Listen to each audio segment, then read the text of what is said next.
Malam itu, angin berdesir aneh melewati ladang-ladang kosong di pinggiran desa Karangjati.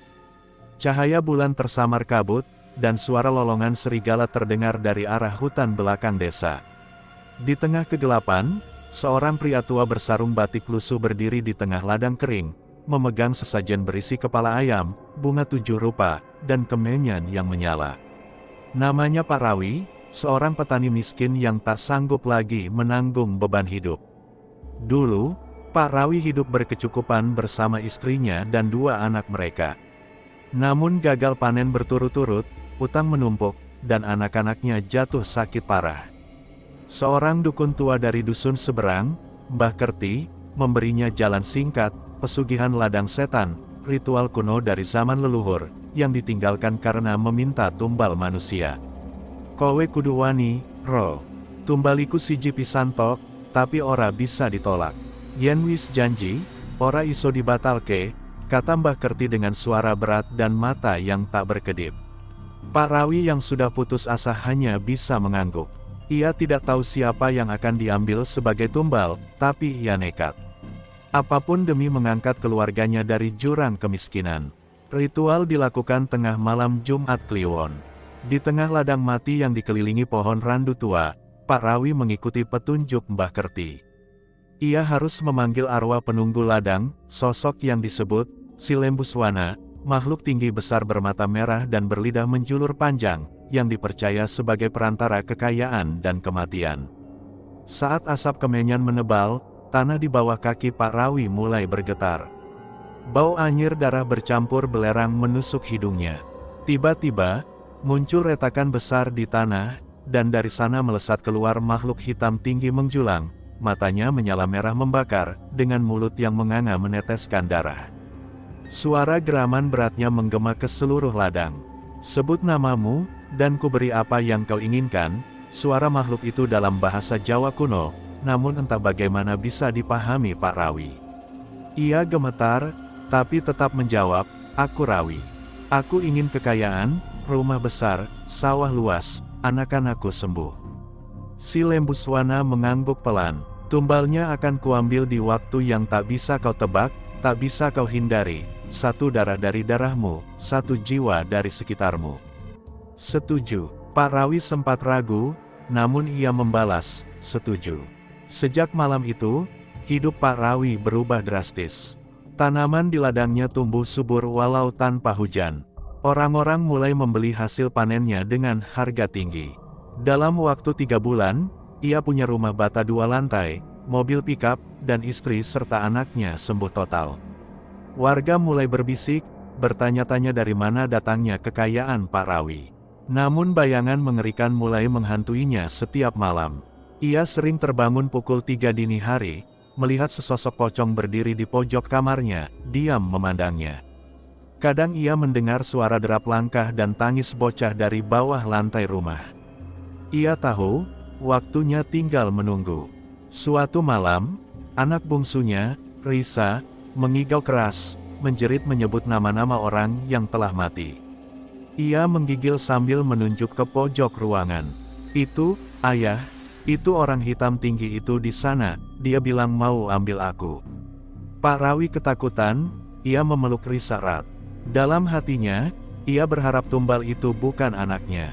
Tapi siapa? Siapa yang akan diambil? Ia mulai paranoid, menjauhi keluarganya, mengurung diri di gudang, dan menghindari tidur malam.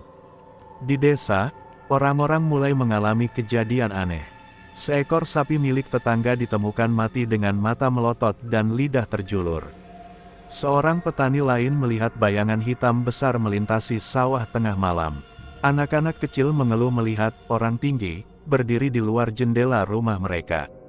Malam Jumat Kliwon berikutnya, istri Pak Rawi, Bu Retno, tiba-tiba menghilang.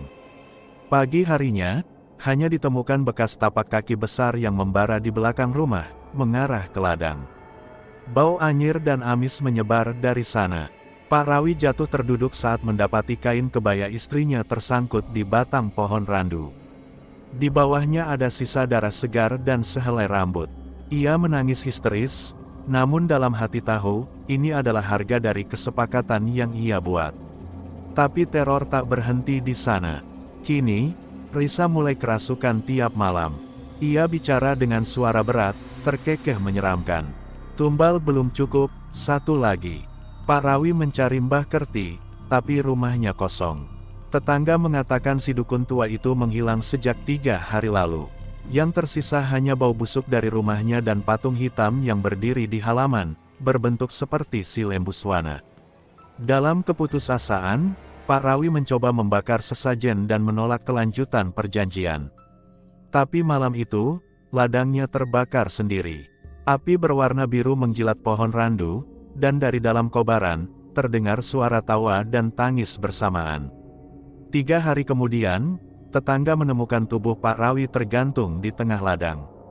Matanya melotot, lidahnya terjulur, dan di dadanya terukir simbol aneh mirip tulisan kuno. Tubuhnya menghitam seperti terbakar dari dalam. Tapi horor tak selesai di situ. Rumah Pak Rawi kini kosong, tapi setiap malam lampunya menyala sendiri. Anak-anak kecil mengaku mendengar suara wanita menangis dari dalam. Kadang ada yang melihat sesosok anak kecil duduk di teras, memandangi jalan dengan mata kosong. Warga desa memutuskan menutup akses ke ladang itu. Mereka mendirikan pagar bambu dan memasang larangan untuk masuk. Tapi orang-orang dari luar desa yang mencoba menerobos, sering ditemukan pingsan dengan mimpi buruk yang sama, bertemu sosok tinggi bermata merah, menagih tumbal. Sejak saat itu, desa Karangjati dikenal sebagai desa yang terkutuk. Tak ada yang berani menyebut nama Pak Rawi atau pesugihan ladang setan. Mereka percaya, kesepakatan itu masih berlangsung. Masih ada tumbal yang belum lunas. Malam-malam sunyi di desa selalu diiringi bisikan samar dan langkah kaki berat melewati jalan tanah. Kadang, bayangan besar terlihat melintasi kebun singkong. Angin membawa bau kemenyan dan darah busuk. Risa, satu-satunya anak Pak Rawi yang selamat, kini tinggal di panti asuhan.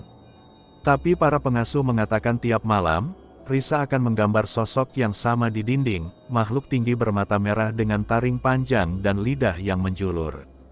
Suatu hari, seorang wartawan mencoba meliput kisah pesugihan ini. Ia berhasil masuk ke rumah tua Pak Rawi. Di dalamnya, ia menemukan altar kecil dengan sisa-sisa sesajen kering.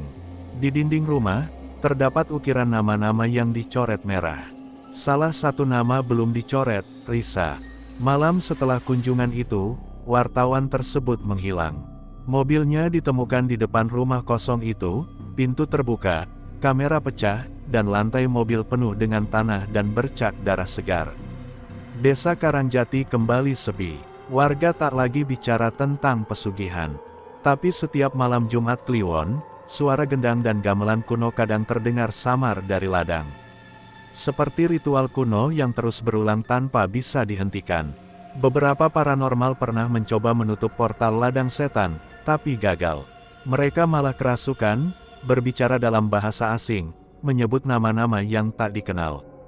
Salah satu dari mereka menggambar simbol yang sama seperti di dada Pak Rawi sebelum meninggal. Keyakinan pun tumbuh bahwa ladang itu bukan sekadar tempat biasa. Itu adalah gerbang antara dunia manusia dan dunia arwah, tempat para pemuja menyerahkan tumbal, dan tempat setan menanam perjanjiannya. Tahun berganti, ladang setan tertutup rumput liar. Tapi tak ada yang berani menebas atau menanaminya.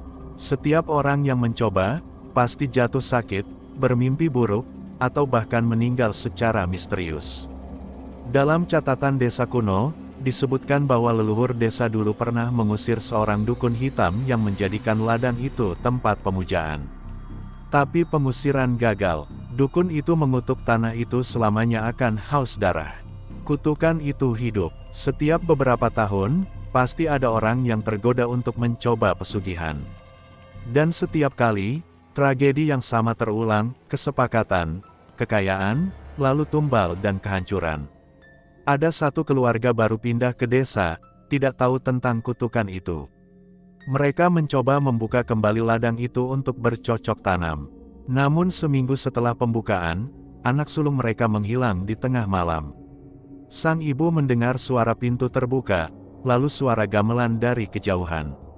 Ketika berlari keluar, ia hanya menemukan jejak kaki kecil di tanah yang mengarah ke ladang.